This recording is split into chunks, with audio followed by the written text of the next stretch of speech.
YWCA provides comprehensive sexual assault, sexual violence services, and that includes, we administer Chicago Rape Crisis Hotline.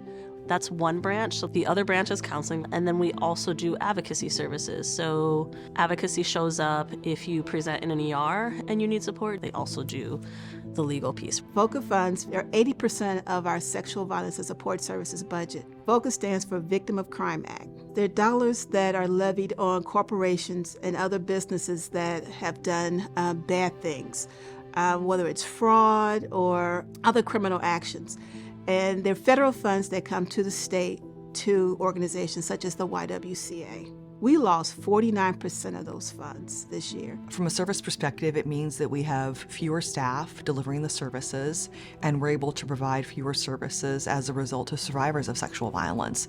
So the impact is huge. We're providing advocacy services on a 24-hour response to 21 or 22 hospitals down to 9. From a counseling perspective, we went from having clients waiting at best 6 to 8 months for services to waiting a year or longer. 3 months is just entirely too long for someone to wait when they've been sexually assaulted and want to start their healing process. The wait has now been extended because we just don't have enough trained therapists available to provide the care that they need. We start our work with kids as young as 3 years old, and the impact of sexual violence, of sexual abuse, of incest on kids is developmental. And so when a child goes without services, they learn how to cope with what they've experienced with the resources and skills that they have.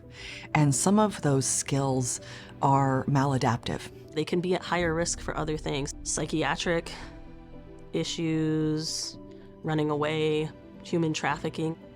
I think for adults, similarly, it can, if it's impacting their emotional regulation, sometimes holding down a job can be hard. If they're a parent, it can affect their parenting style. This is like medical care. You need it when you need it.